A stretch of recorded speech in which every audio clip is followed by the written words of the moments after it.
ಕಬೀರದಾಸರು ಒಂದು ಮಾತು ಹೇಳ್ತಾರೆ ಬಂಧುಗಳೇ, ರಾಮ ಸಮಾನ ನಾಮ ನಹಿ, ಶಿವ ಸಮಾನ ದಾತ ನಹಿ, ಜೂಟ ಸಮಾನ ಪಾಪ ನಹಿ, ಕಾಶಿ ಸಮಾನ ಕ್ಷೇತ್ರ ನಹಿ, ಮಾತೃ ಸಮಾನ ದೈವ ನಹಿ.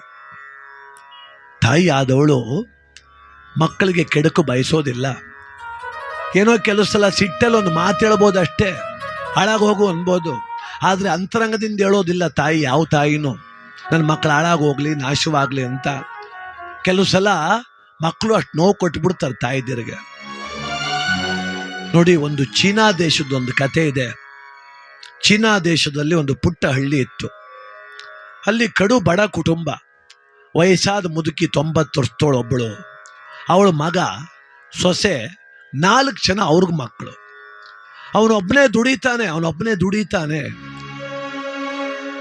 ಎಷ್ಟು ದುಡಿದ್ರೂ ಸಾಲ್ತಿಲ್ಲ, ಮಕ್ಕಳಿಗೆ ಅನ್ನ